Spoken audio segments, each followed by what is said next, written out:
Blog Talk Radio.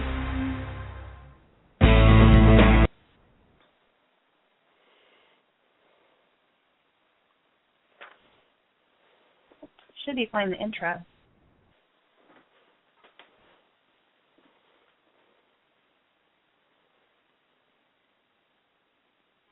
And we're playing the intro to Blog Talk Radio. Hi, I'm Deborah Smouse, filling in for May this week here at Sex, Lies, and Consciousness. Today I'm with my friend and fellow life coach, Blaze Lazzaroni, and we invite you to join in or listen in as we explore what happens to our sexuality when we reach midlife. For the sandwich generation, yes, we have it all. Changing body, work, children, a mortgage, aging parents, even a spouse. Then one morning you wake up and find yourself staring across the breakfast table at a man who one you've been with for ages, and, well, he isn't the Prince Charming you fell in love with. What can you do to reignite that spark and bring fun back to the bedroom? Now, I'll say up front that neither Blaze or I are sex experts. We're here just like everyday women who have learned from our relationships, coaches, the clients we've coached, and talking to our friends about their experiments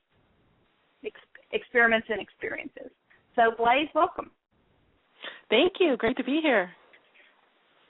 Well, I have to say that Blaze and I did talk a little bit before, and, you know, we had a really great time joking and laughing about where we were and how we got to where we are.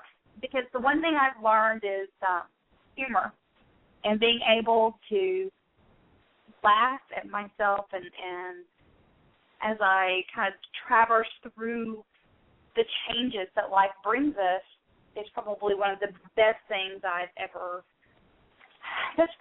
learned to, you know, going forward and trying new things.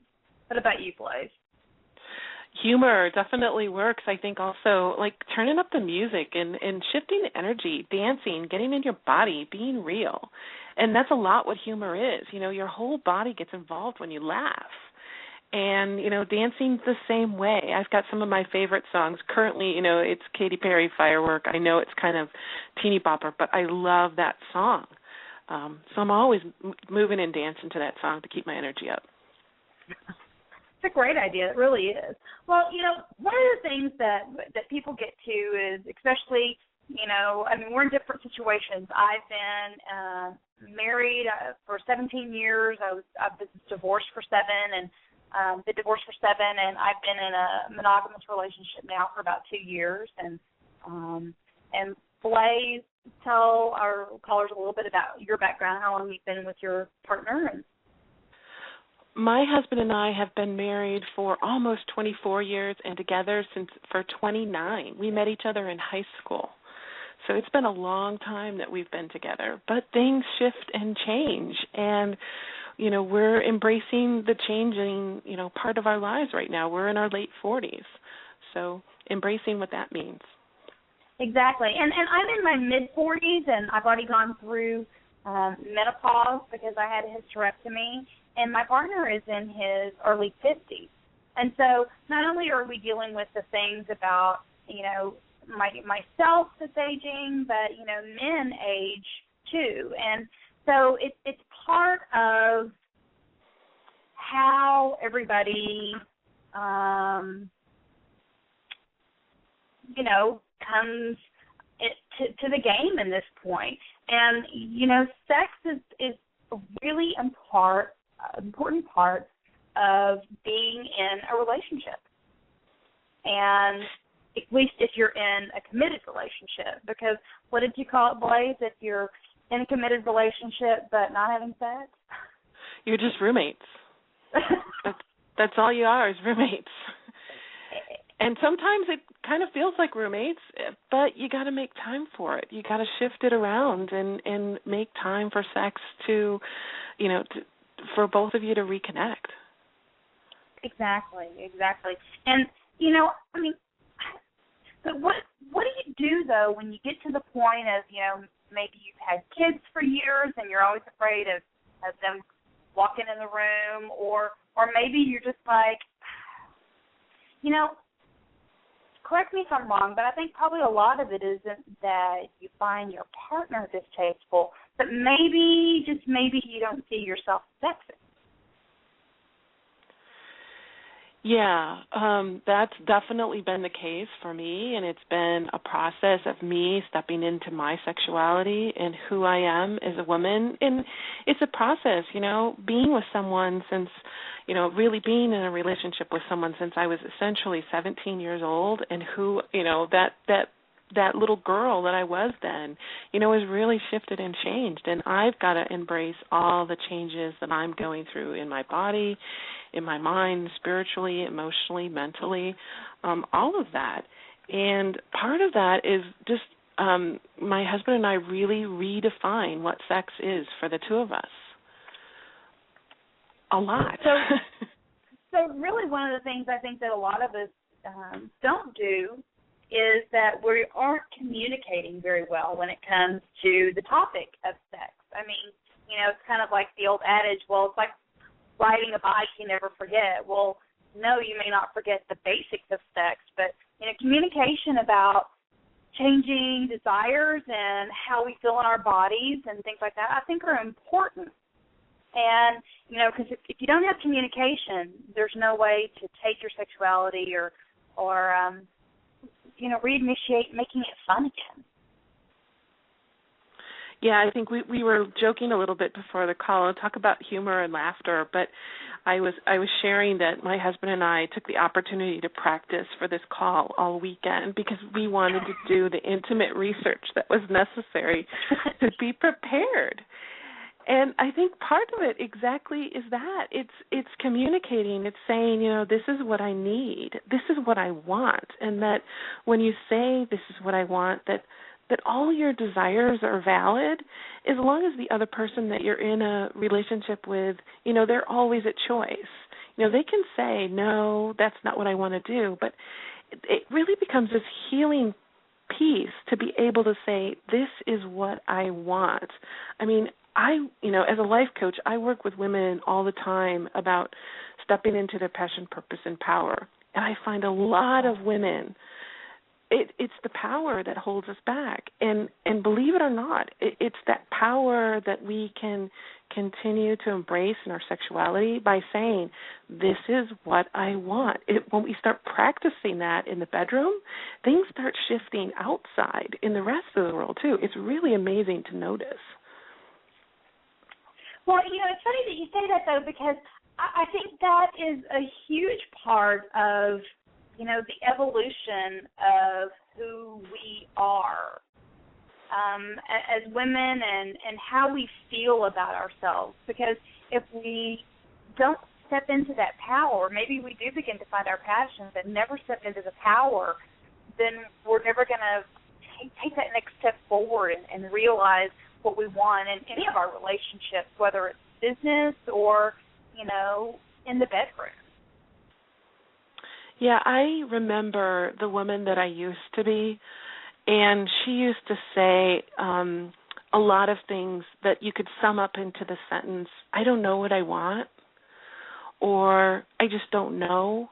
And when I really started getting curious about that, it wasn't the truth. I did know what I wanted. I was just really afraid to say it.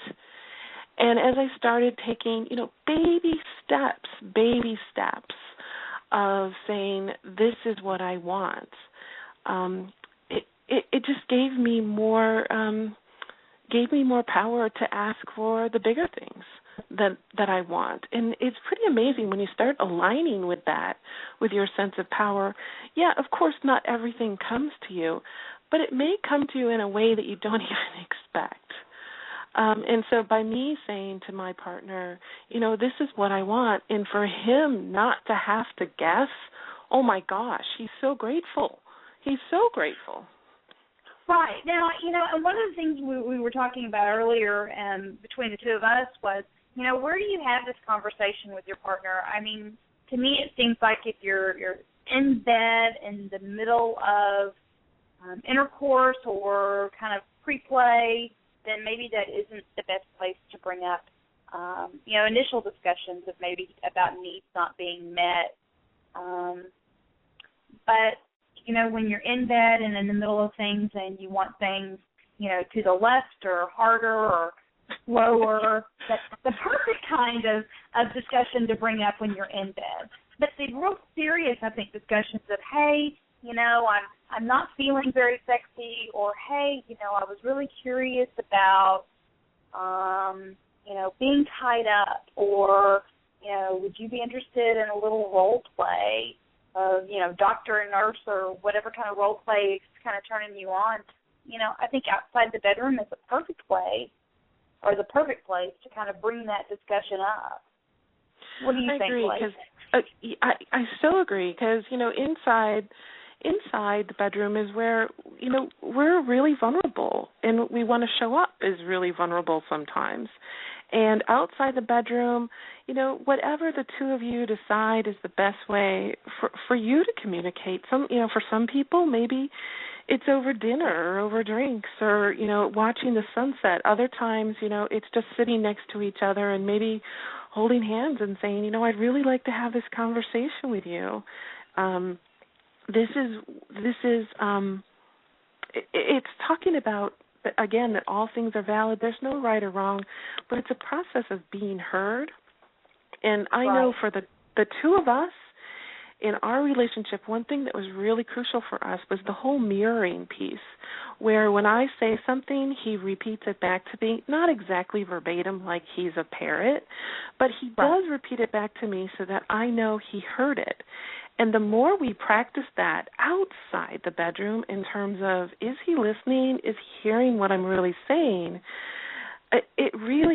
things open up, and again, I can continue to open up, and can he, and him telling me some of the things he might want that he, has not necessarily, well, it could be that he's afraid to or embarrassed to or just something new that he wants to try. So, I say outside the bedroom is great.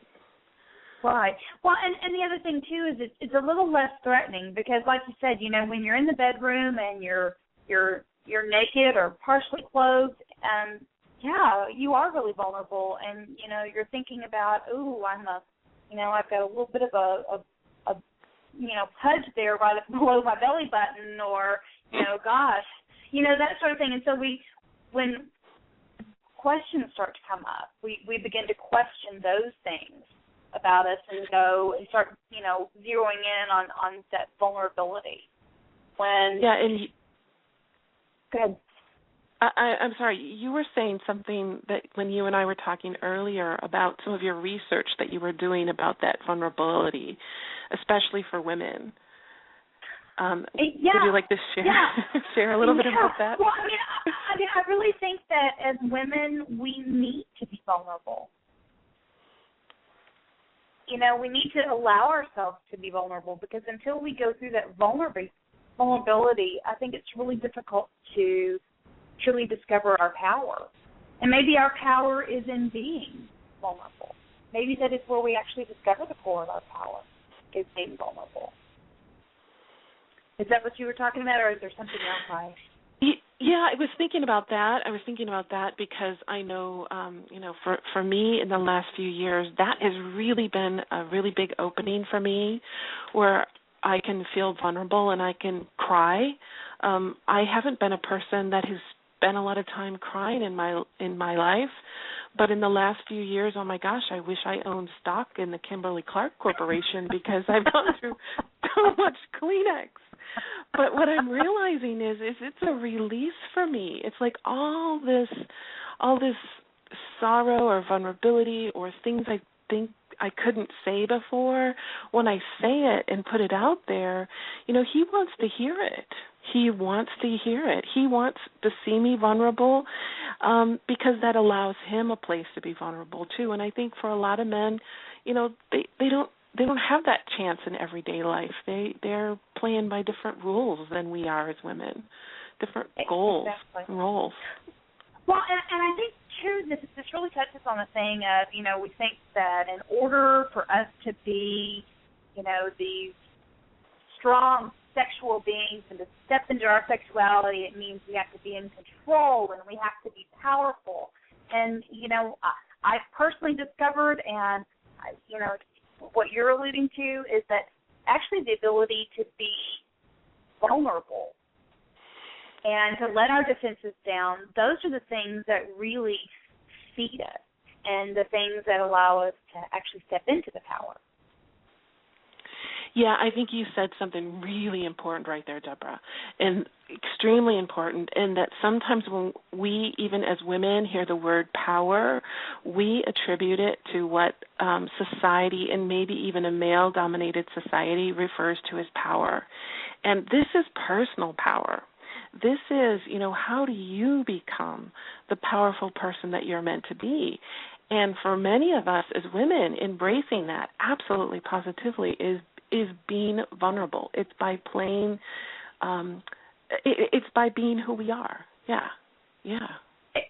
Exactly. And again, I'm glad you said that about being a powerful statement, because I think it bears so much repeating that, we also need to allow our men to be vulnerable. They can be strong and vulnerable at the same time, but in the safety and the sanctity of your bed, or then over the kitchen counter or wherever you may decide to play at that moment, that space is your safe place for both of you to be vulnerable and to be both strong and powerful and open. I think one of the things you had said to me when we were going back and forth, because I touched the note, was about, where is it? About sex allowing us to believe more in our lovability.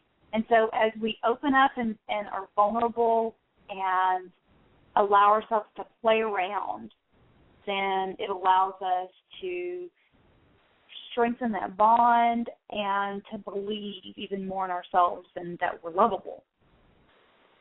Yeah, again, you and I both as coaches, we are working with people every single day, and what we both see and hear, and even in our families and with our friends and with our partners in life, is that people want to be seen and they want to be heard and they want to be validated.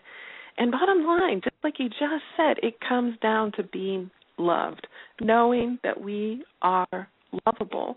Because somewhere along the way, when we were 3 or 5 or 9, or the dreaded teenage years of middle school, that there was some part of us that didn't feel loved. And sex is a way for us to heal some of that shame and maybe some of the blaming that went on. When we really step into it and say, gosh, I'm lovable just who I am. I don't have to be anybody else. I am lovable for who I am, with this little pouch on the side of my, arms or my belly, and I'm lovable. I'm lovable. Exactly. And the thing is I hate when I lose my train of thought. I'm so sorry. You were talking about being lovable. I think a lot of us, as we move forward and the older we are, we think that we have to have certain things. Things need to look a certain way for us to be, that society's perfection of lovable. And knowing that it's actually our imperfections that make us who we are and make us perfect for who we are, and a good partner for the other person. That I believe that it's part of that package, because, like you said, people just want to be loved.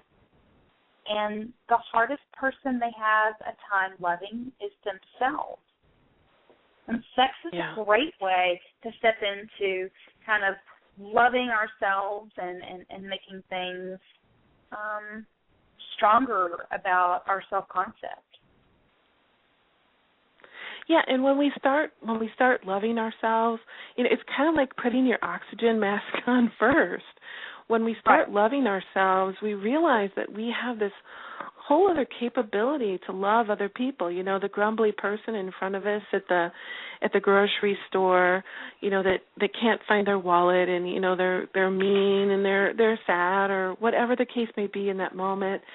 to, just the homeless person that you meet on the street, that you find in your heart that there's room to love them, to the family members who push your buttons all the time.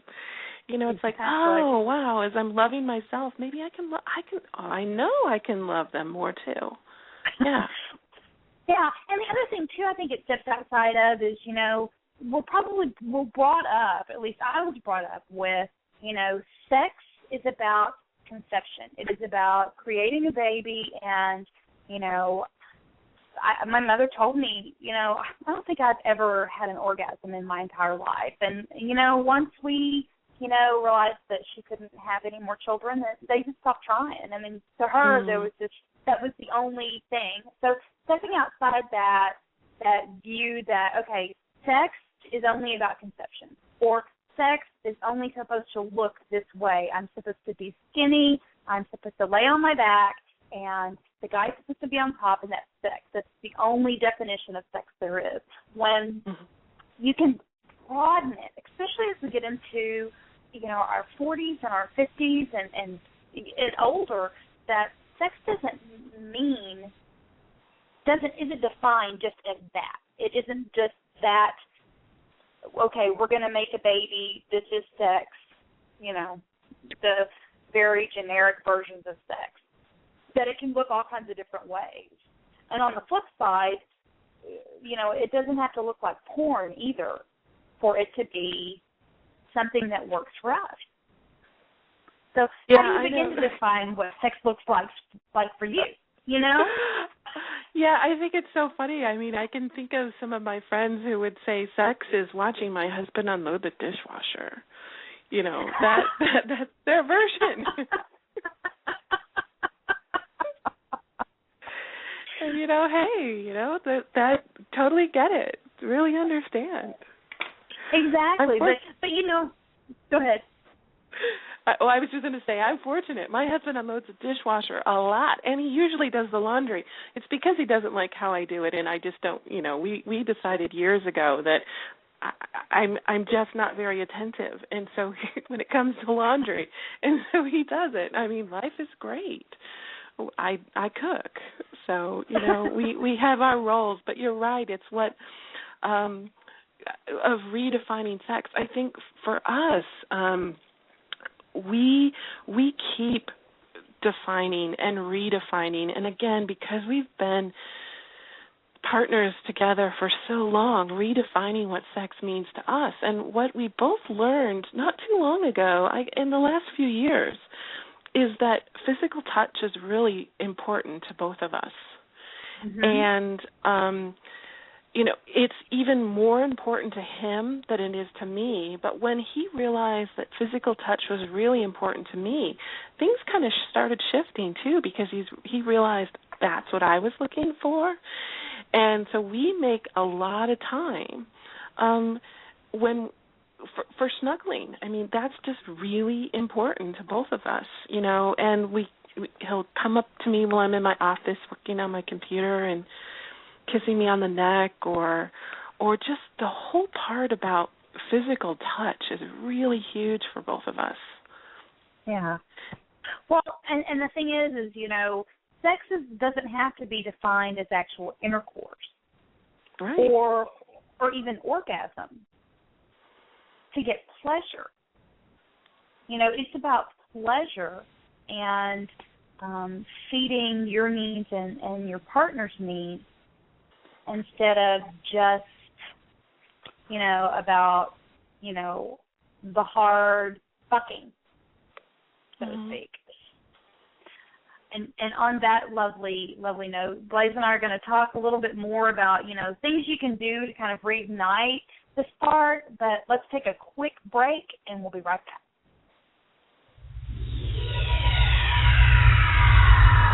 Is your marriage or relationship in crisis? Where one partner wants to expand into their sex and bring scary changes to the relationship, while the other partner is dug in, protective, and saying, no way in hell is this going to happen. May knows this place well, and she can help both sides. She is truly amazing. Learn more about her specialty, crisis coaching for couples and individuals, at sexliesandconsciousness.com. And we're back. Wanted to give that little homage to May. We love so much of the community she's created and given us the opportunity to talk about sex and lies and consciousness. And, you know, as we start back, I think that sex, lies, and consciousness and where it came from is really great. Start off in the second half of what we're talking about. And, you know, we all know sex, you know, all the different ways about sex, but lies are really the things that society has given us, or the things that we tell ourselves are permissible or not permissible, or I won't like that, even though we may have never tried it. And consciousness is kind of what Blaise and I are talking about today, bringing that consciousness to, hey, you know, her husband coming up behind her and kiss her on the back of the neck is not only foreplay, but it is affection and intimacy. But yes, that is part of sex, especially in a long-term, you know, and any relationship, long-term, short-term, that physical touch is important. Yeah, I was just enjoying the commercial, and while it was talking about, you know, somebody saying, no fucking way, I'm not going to do that. And boy, I think I've said that sentence a few times. But I also think in terms of really coming back and exploring that sentence again outside the bedroom, and what is the part that I'm saying no to, you know, and really exploring that together, because maybe there's an opening, an experience for the two of us to have together. Maybe, you know, like you said, it's a lie in that it's something, you know, one of those stories that we've told ourselves for years. There's no way that I want to do this. But when we start opening up and having the conversation, maybe there's a way, maybe there's an option, maybe there's an interest. And then again, maybe there's not. But it's also allowing the other person to say, oh, but this is what I want. And you know what? How I want it on a scale of 1 to 10 is, you know, is a 7 or a 4. And this is why it's important to me. Exactly. And, you know, sometimes just that perspective of, hey, this is why it's important to me, takes everything threatening away from it. Because, you know, if your partner comes in suddenly and wants to try something new, especially if you've been together for a while, you know, a lot of women and men both think, oh, my God, they've been having an affair. They've been doing this with someone else. Well, maybe they haven't. Maybe, you know, maybe they have been watching porn. Maybe they have had, you know, playing around. But maybe it's just they're wanting to, you know, bring it in and try something new. And, you know, I tell my clients, you know, try something a couple of times before you say no, that it doesn't work for you. You know, because until you try something, you don't know. You don't know that it doesn't work for you. Yeah, and I think, you know, at the same point in time, you know, it's certainly important to have personal boundaries. And it's certainly important as a woman to be in your power and say, you know, here's the boundary, and this is where I say no. But within that boundary, you know, where can I play? Where can I enjoy? Where can I experience something new? You know, my hope is that I live until 92.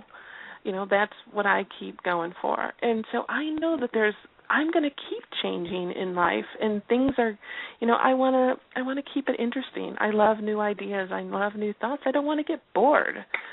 And sex is one of those ways in life that I can keep it exciting and have it not be boring. Exactly. And you know, that's the thing. I mean, until we do step outside our own boundaries, the lives that we've created for ourselves, then how can we know that we don't like something? I mean, just because, you know, maybe society says, you know, you're only supposed to like vanilla ice cream your entire life. We're only supposed to like vanilla, straight, monogamous, missionary sex. Who says that they're the ones that are right?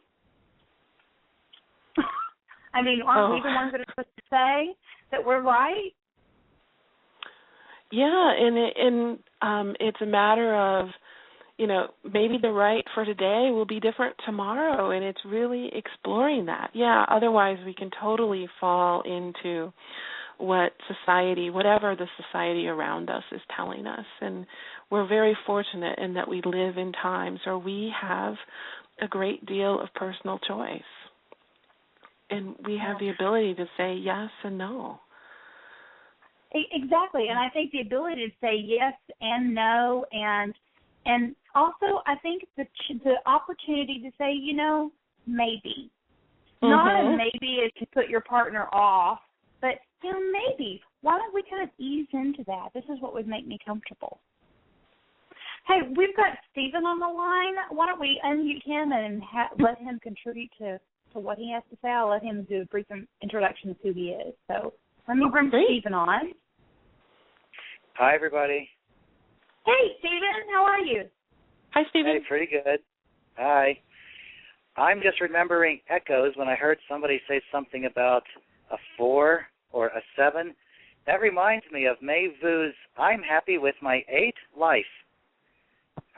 Why not a 10 life? But happy with my 8 life. So that just put me in mind of if we can simply talk, and I know that's what a lot of us have been doing, but talk some more, because as long as we're talking, there is still hope. And if we can talk enough to express our desires enough of what our 10 desires would be, no matter how crazy they are, or no matter what small chance is that they'll ever happen, just let it be known out there, and that alone might open a world of doors.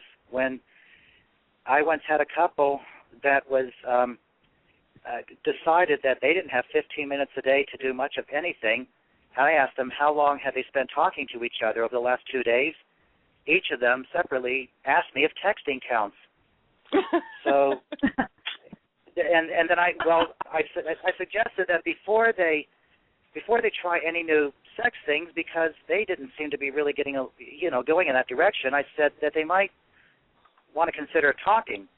And they said about sex.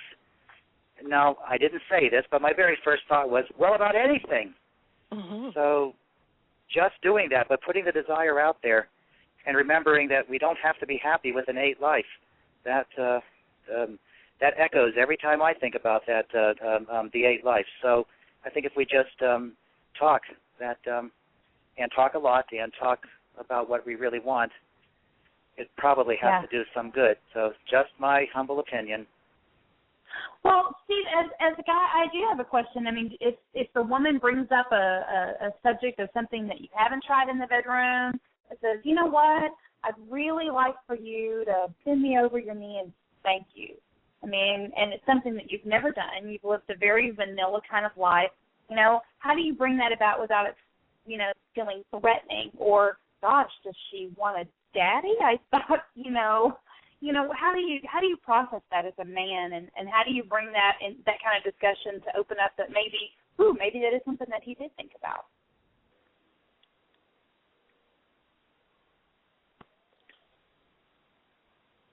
Stephen? Oh, we must have lost Stephen. Oh, Blaze, are you still there? Oh, no, darn. I was just waiting to get... Oh, there he is. There he is.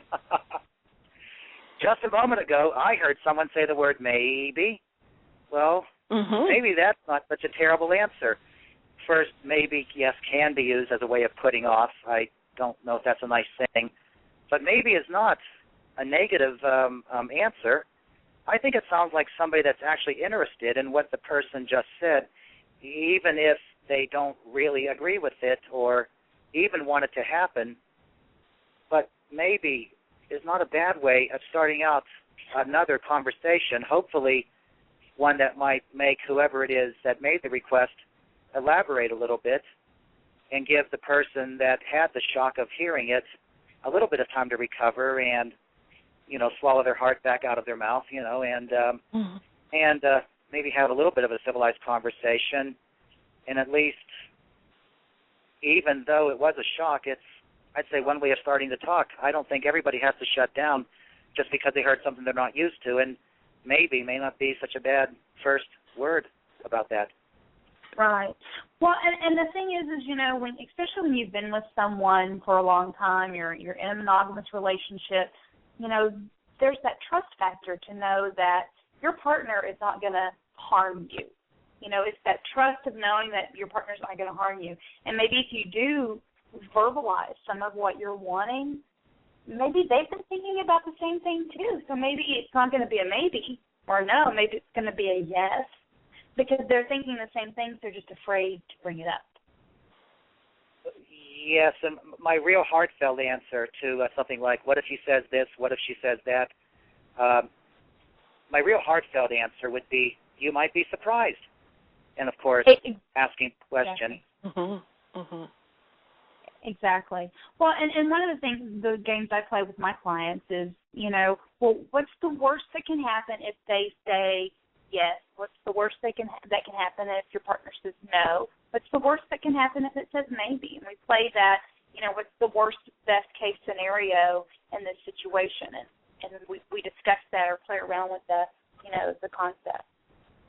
Right. I don't think we're normally talking about people that would actually have in mind things with people that they already know, at least in some way, that would require calling the police simply because they may have asked a question of this or that. So what are we really worried about here? Yeah. I think what we're worried about is we're worried about being shamed or ridiculed or made fun of or something like that. And, something that could drastically change the relationship. Right. What if I ask for this and he says, oh, no, I want a divorce. But, and that's definitely an extreme and probably not going to be the answer that you get. No, it's probably not going to be the answer because, like you just described, Deborah, it's about the safety and the trust. And Stephen's saying, I want to live an 8 life. I want to live an 8 life with you. How can we make this an 8 life together? Exactly, because we can make it a 10. It doesn't have to be an 8 life. We don't have to have a 5 life. We don't have to exist separate lives. Well, and Stephen, I don't know how old you are, but we were talking about age, and midlife doesn't have to be about the middle of ending life. It can be a midpoint of starting refreshing your life. Usually when you hit midlife, you're more financially sound. If you have children, they're older and getting close to being out of the house. It gives you a chance of stepping through midlife in a space of freedom, not as the restriction that you may have had when you were in your 20s. Granted, we may not have the stamina we had when we were 20, but, the freedom can actually be approached together would be very nice.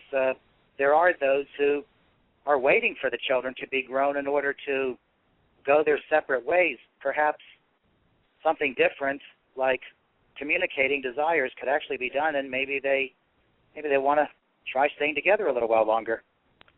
Exactly. Well, and I think that before you think your relationship is broken beyond repair and that sex is never going to happen again, I think that you need to give it another try. My male clients have told me that they've stopped initiating sex with their wives because their wives always say no. And then women get to an age where suddenly they realize that maybe they do want to kind of restart their sexuality. They want to feel sexy again and desirable. And, how do you talk to couples that are in that situation? How do you bridge that gap? What are your suggestions for, initiating sex when it's been a while? It almost always comes down to talk, and even more talk. Yeah. Well, like you said, the couple who said, does texting count? You're right. It's like spending some time together. Go for a walk. Read a book out loud together. Something that the two of you enjoy. Do you like to hike? Talk during those things that you may share together that you do love so much, and talk in those times outside the bedroom again. Spend some time together, get reacquainted, remember who they are, and who they are now is not the same person that they once were. We're always changing. Right. Perhaps take away everything. We're always changing. Take away everything. I'm sorry, Stephen. Take away everything and what? I'm sorry. Momentarily taking away everything except each other. Yeah. Exactly. I mean, we're so busy and we're always so connected. Disconnecting from the computers, from emails, from all of that kind of stuff is a great start, even if it's only a 15 minutes here or one dinner a week, Blaze, you had made a note, too, of like going for a walk, but, gifts or notes to each other, lunchbox notes, briefcase notes, even though texting isn't the base communication, a midday check-in with your partner to say, hey, how's your day going? Those sorts of things. Yes, that is a very nice way of checking in. I only meant once in a while, a small amount of time with each other, and not being forced, if I must put it that way, to face each other and put it down to the basics of each other's persona, in each other's body, in each other's presence, in each other's existence, right then and there, with nothing else. And you might be surprised what some may come up with. Well, you're right, Stephen. You just said a word that just like totally the bells went off in my head, and it's all about presence. It's all about bringing your whole self into the moment, and it's closing down on all those other distractions, and it's just the two of you. And what is that between the two of you at this moment in time? What do they look like? What do they smell like? What do they taste like? What's the tone of their voice? All those different things. Just by being in their presence, how do we feel about who we are by being in their presence? Yeah. Yes, and savor the moment. Yeah. Exactly. Well, and the other thing, too, I mean, if you really, you want to have this partnership with this person, you don't want a divorce, you love them. I mean, what is the adage that I hear? Well, I love you, but I'm not in love with you. I believe that we can always fall back in love with our partner. Well, and in our house, we've figured out that chocolate always helps. So whenever we need something and, we need this little bridge, there's this tough conversation, chocolate doesn't solve the world's problems, but we say it helps. And so when we do it with chocolate, things get easier. It's happy. Ice cream, too. Ice cream? Uh-huh. Yeah. I've never seen ice cream not make somebody happy. There you go. Exactly. I had a guy I used to work with.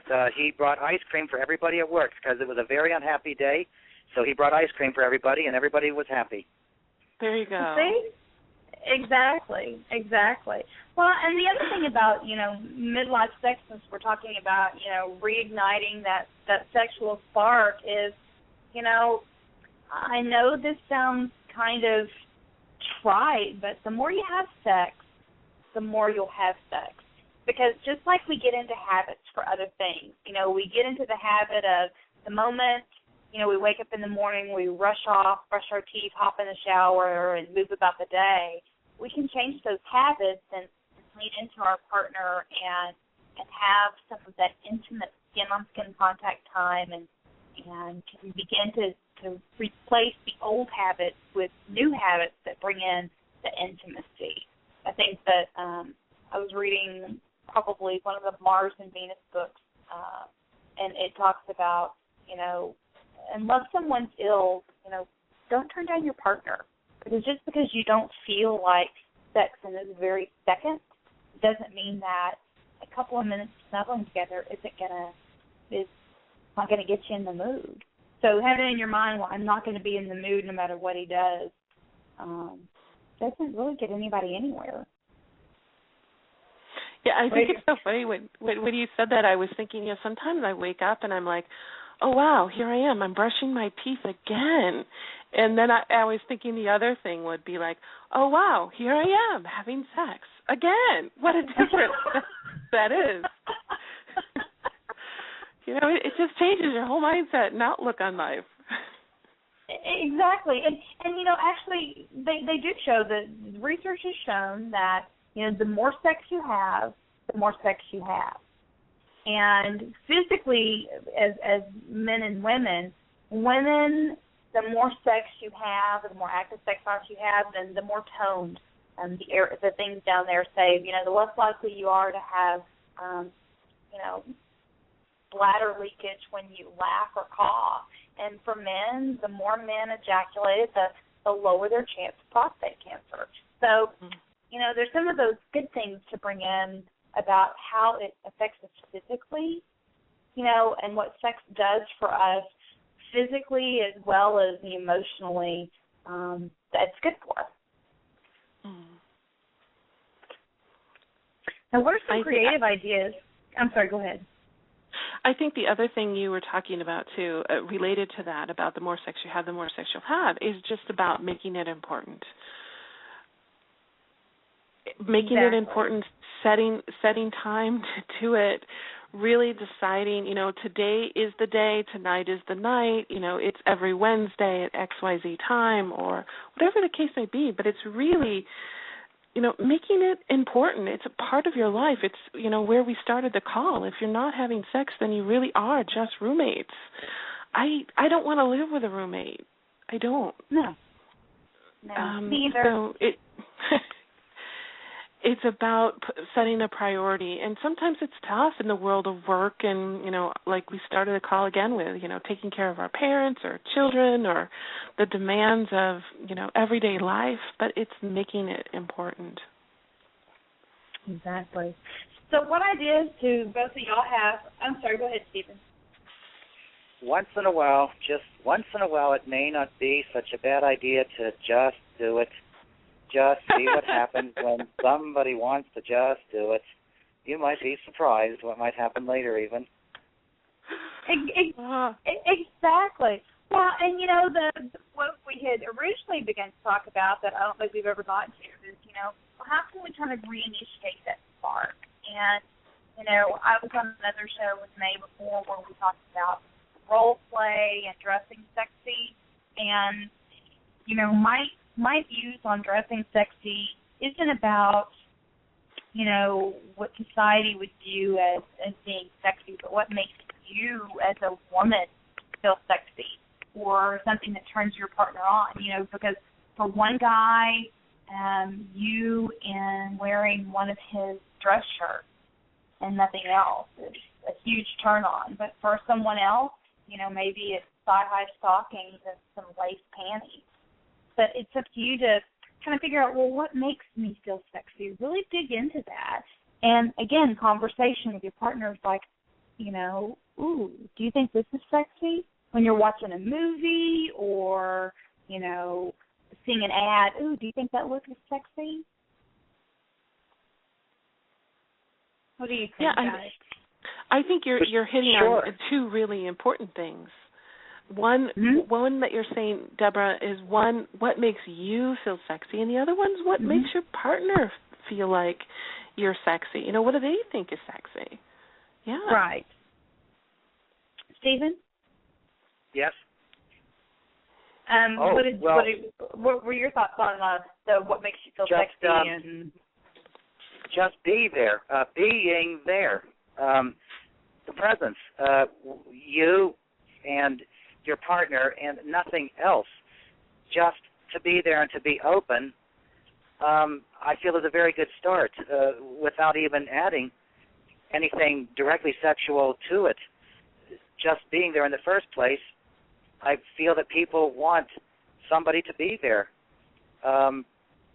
Just have their time together, have their moment together, and when you find a wonderful part of the moment, no matter how unsexual that part might be, to not only savor it, but to try to just hold the moment and to a way that would cause it to feel that it lasted, especially for the two of you, individually and together. What we're probably talking about is no more than a couple of minutes altogether, but that can seem like a long time when you think back on it later, just for that particular moment.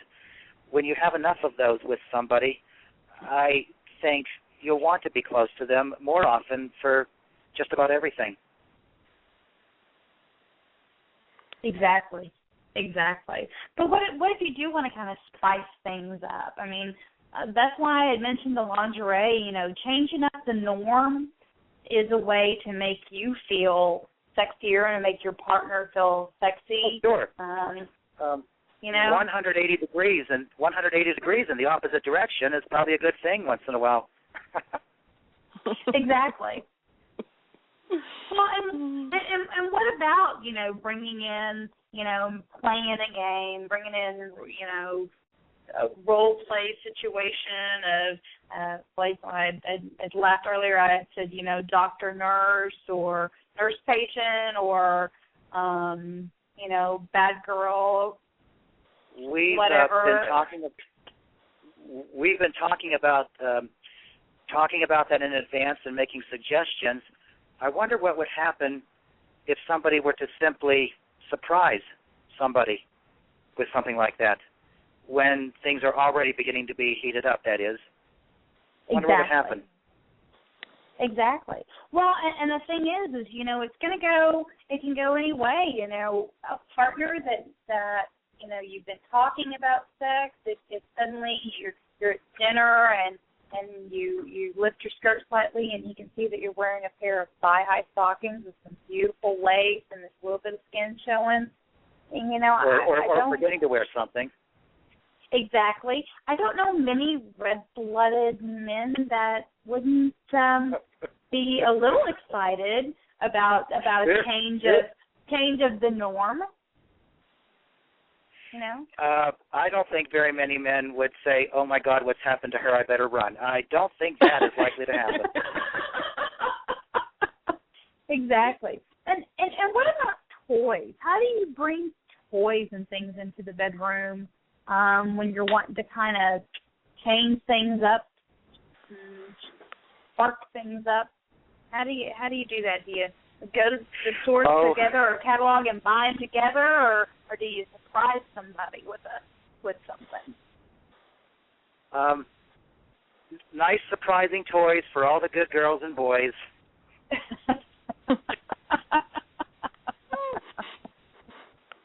Well, and you know, the thing is, you know, I think a lot of this is stepping stones. I mean, if you haven't been having sex for a while, or if sex has come where it's, you know, maybe every 6 months or something like that, then, you know, suddenly whipping out toys and fishnet stockings and,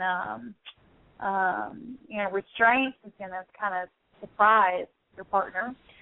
But I think if you just, you know, begin to ease into these things and try something new here and there while talking about it, you know, out of the bedroom, I think that's a great stepping way of kind of coming back into, you know, you as a sexual being.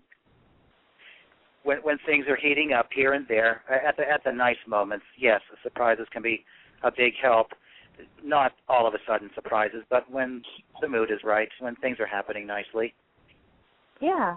Yeah. Well, I have a great story, too, of this couple when they were first married. They were sharing that they had purchased some toys for the two of them, and they left them out in their apartment, and that day the exterminators came to exterminate their apartment while they were at work. And it was a great laugh for both of them that there were their toys that they had just purchased, not used, were out. But it was always a sense of laughter for the two of them, you know, and it was a private moment ongoing in the future of, oh, my gosh, what those exterminators must have experienced that day walking into their apartment. And they needed marriage counseling? Yeah, they did, but, you know, other things were happening in their lives. Yes, of course. Okay. Well, what a wonderful memory to have to look back on. Exactly. And it's great that they so openly share it with other people too, because they're being open to that process. Right. Funny. Well, and I think too, as when we get a little older, maybe we forget some of those things that even though we're not 20 any longer, we forget some of the fun things. We forget that maybe laughter belongs in the bedroom, especially if it's if you're a couple that is focused so long on conception. People that are having challenges getting pregnant. It's a little disheartening to begin to think about sex again outside of the bounds of that conception area. So I think bringing laughter into the bedroom and remembering what you love about that person outside the bedroom kind of brings that sense of, Yeah, my husband and I have this funny thing that we do where we read fortune cookies, of course, and we always add the in bed part at the end of our fortune cookie portion, but we sometimes, try and play them out other points in our life, and, sometimes it's within sex, too. It's like, oh, yeah, what's that fortune cookie that said in bed? All right, yeah, let's work on that.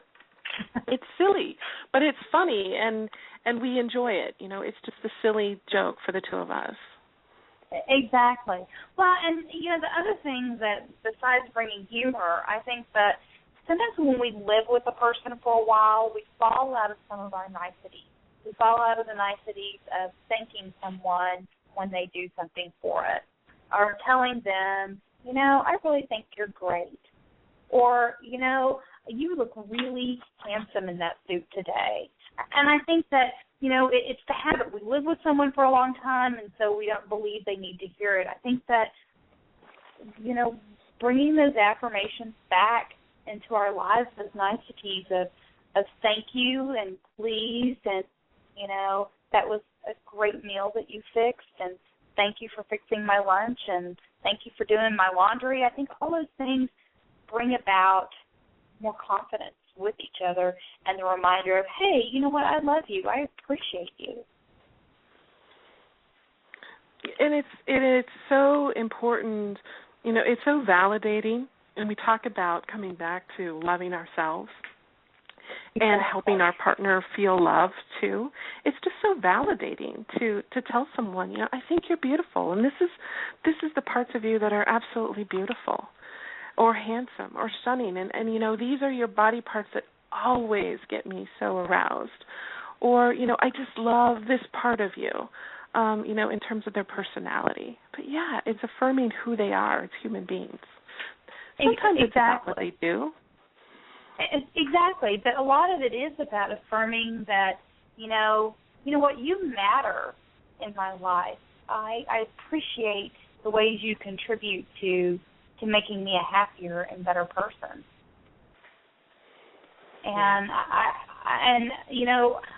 what do you think, Stephen? Do you think as we get into longer-term relationships, we forget those things and bringing them back helps? I think it's not only the time that causes that to become numb and forgetful, but every other distraction all over us, many which involves somebody else, somebody other than the parts of the people that are at question in the first place. And since we live in a society, whether we like it or not, yes, the chance of that is always there. So we may want to be mindful of it. Yeah, exactly. Well, we're actually kind of getting to the end of our time period. Stephen, if anyone wants to find you, where would they find you at? Oh, let's see. That would they can find me on Facebook, or my main site would be thebaronstephen@gmail.com. Okay, great. Well, I wanted to really appreciate everybody. I appreciate you calling in, Stephen, and I appreciate the ladies for being here and being able to have this really open discussion. And because the one thing I've learned of working with my clients is that when they realize that they aren't alone, they are not the only person that feels this way, thinks this way, wants to move towards, another way of being, knowing that they're not alone is huge. Huge. So I wanted to let you know that you can find Blaze at blazeofbrilliantpaths.com. She's a life coach, and you can also find her on Facebook and on Twitter. And you can contact her through her site. And then you can find me at Deborah, D-E-B-R-A, Smouse, SMOUSE.com. I thank everybody for being here, and look forward to hosting again, and hope you all have a great day. Thanks so much, Blaze. Thank you. Bye. Thanks, Bye, everybody. Thanks, Stephen. Bye, everybody. Thanks. Do you want more sex, lies, and consciousness? Access our archives at sexliesandconsciousness.com. While you're there, please leave your comments or suggestions for the show and participate in current SLC conversations with other listeners worldwide.